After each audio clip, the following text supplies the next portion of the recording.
Muy buenos días, hermanos en Cristo y María. Hoy es lunes 20 de septiembre de 2021. Les habla el Padre Tomás Galarza Figueroa. Este es su canal de gracia y bendición. Es la semana 25 durante el tiempo ordinario. Pedimos al Espíritu Santo de Dios en esta mañana que nos conduzca, nos dirige, nos guíe, nos haga entender de verdad la palabra de Dios y podamos asumir nuestra responsabilidad sobre cristianos, sabiendo que no hay nada oculto que no llegue a saberse, y por lo tanto queriendo accionar siempre en bien de las almas, tal como Cristo lo haría si estuviese en nuestro lugar, y trabajando incansablemente para que el reino de los cielos sea predicado en todas partes del mundo. La primera lectura de hoy está tomada del libro de Esdras.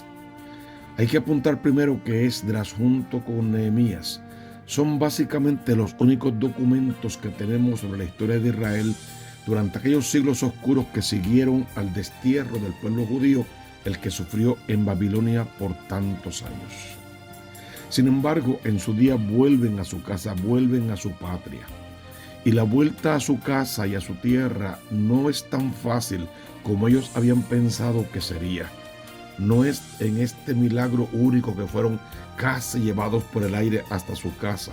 Hubo grandes dificultades y mucho trabajo, pero sobre todo estaba ahí la mano de Dios conduciendo toda esa obra maravillosa del pueblo retornando a la casa en Jerusalén. Es precisamente en este periodo cuando se construye el judaísmo bíblico en torno al templo de Jerusalén y a la Torá. Dijimos que la primera lectura estaba tomada del libro de Esdras y es exactamente en el capítulo 1, versos 1 al 6.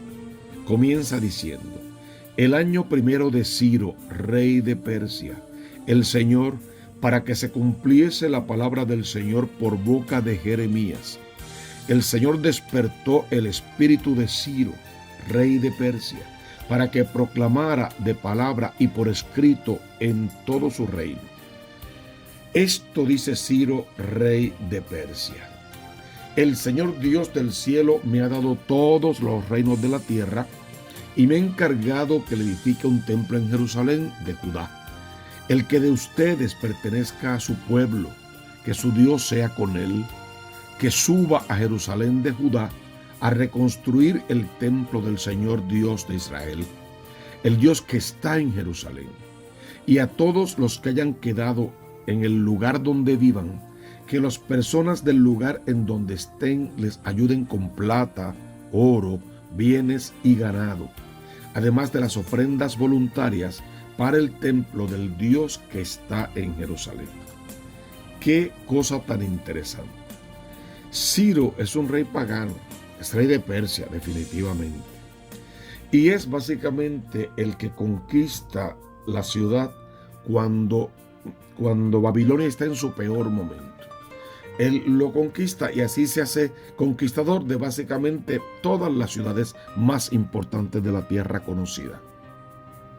Sin embargo, es este el que viene a acabar con el cautiverio, a devolverle la libertad al pueblo de Israel, a decirle que pueden volver a su casa. Pero la grandeza no es que simplemente como rey hace un decreto para decir: mira, todos los hijos de Israel regresen a Jerusalén, vuelvan a su casa, vuelvan a su tierra y vuelvan a su Dios. Si hubiese sido eso, hubiese sido un milagro muy débil por parte del Señor. No solamente es un decreto para decir que vuelvan, sino para pedir ayuda. Ayuda para reconstruir el templo que Nabucodonosor en su furia había destruido. Reconstruir ese templo con la ayuda de todos, los judíos y los no judíos. Cualquiera que esté cerca, que viva cerca, por favor, que se ponga en camino y que ayude de una manera u otra. Unos con el trabajo, otros con los bienes. De esa manera, las cabezas de familia de Judá y de Benjamín, los sacerdotes y los levitas, y todos aquellos a quienes Dios había despertado el espíritu, se pusieron en marcha hacia Jerusalén para reconstruir el templo del Señor. Debe quedarte clara una cosa muy importante: no fue Ciro el que reconstruye Jerusalén. Es el Dios de Israel, Dios de promesas cumplidas, el que usa las herramientas que tiene a su mano, en este caso el poderío de Ciro, para despertar al espíritu en Ciro y hablar en favor de Dios y del pueblo de Israel, de la vuelta a Jerusalén y de la reconstrucción del templo. Es la obra del Dios Todopoderoso, que le había prometido al pueblo que no los iba a abandonar, que en su momento saldría fiador por ellos y que les devolvería la tierra de provisión. Entonces el corazón de Ciro simplemente se dispone al decreto porque el Espíritu Santo de Dios despertó en el corazón de un pagano para que hiciera lo que tenía que hacer, y era también postrar su corazón ante el Dios de Israel. Ciro no está obligando básicamente a nadie a nada, es una invitación. Y a mí me gusta que sea así porque el Evangelio en su totalidad es una invitación. Y tu respuesta es libre y voluntaria, solo que de esa respuesta, ya lo sabes, depende condenación o salvación. Todos los vecinos le ayudaron con toda clase de plata, oro y bienes, ganado y objetos preciosos, además de las ofrendas voluntarias. Esdras es el sacerdote que estará encargado de que se restaure el templo, de que la ley vuelva a ser la ley, la Torá, de que se escuchen otra vez los escritos bíblicos, en aquel tiempo los del Antiguo Testamento, en el templo de Jerusalén y en todas partes del mundo conocido. Luego, este sacerdote tiene una misión particular que la va a cumplir a cabalidad.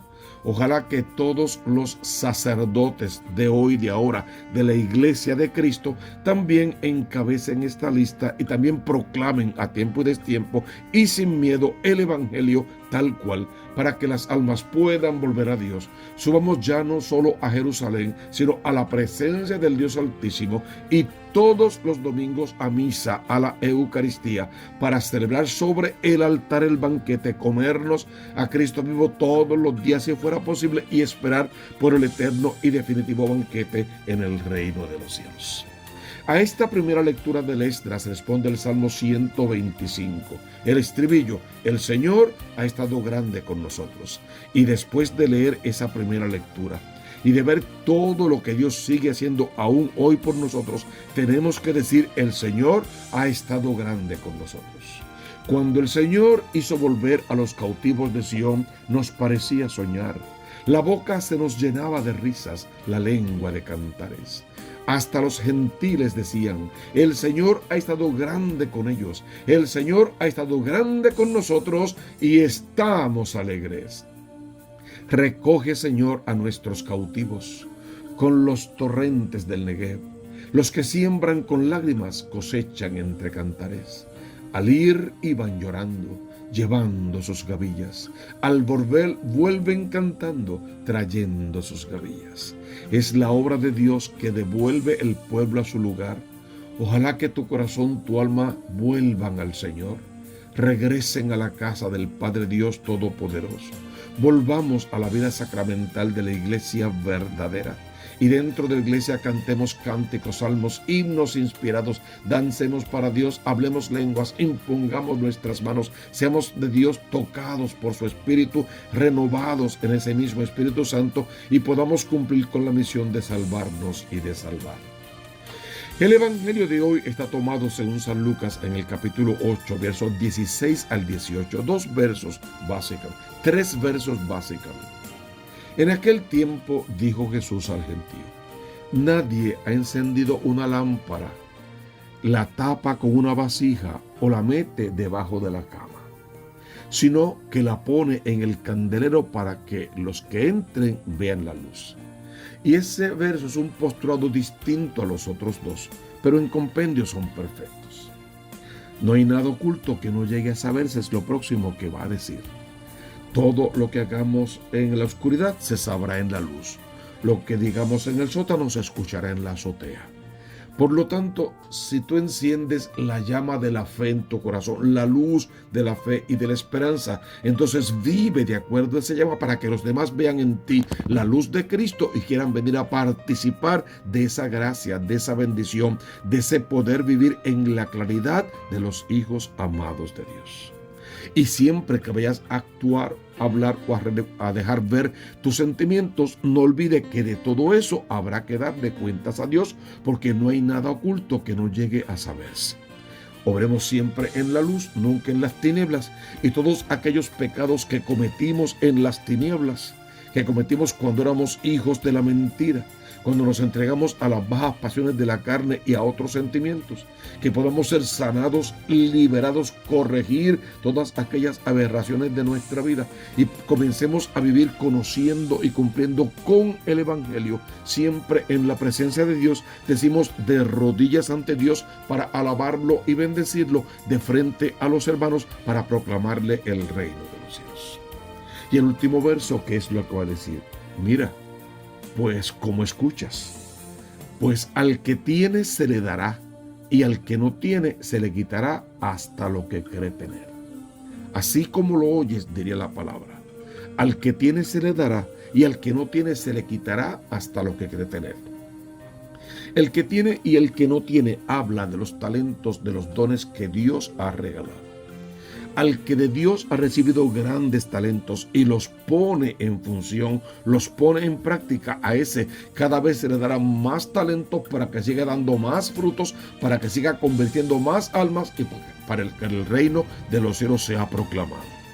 Pero al que los tiene ocultos, que es como si no los tuviera, al que los esconde, al que no los usa, al que no da fruto, se los van a quitar para dárselos a aquel que tiene más, pero que los está poniendo en función y está dando frutos abundantes.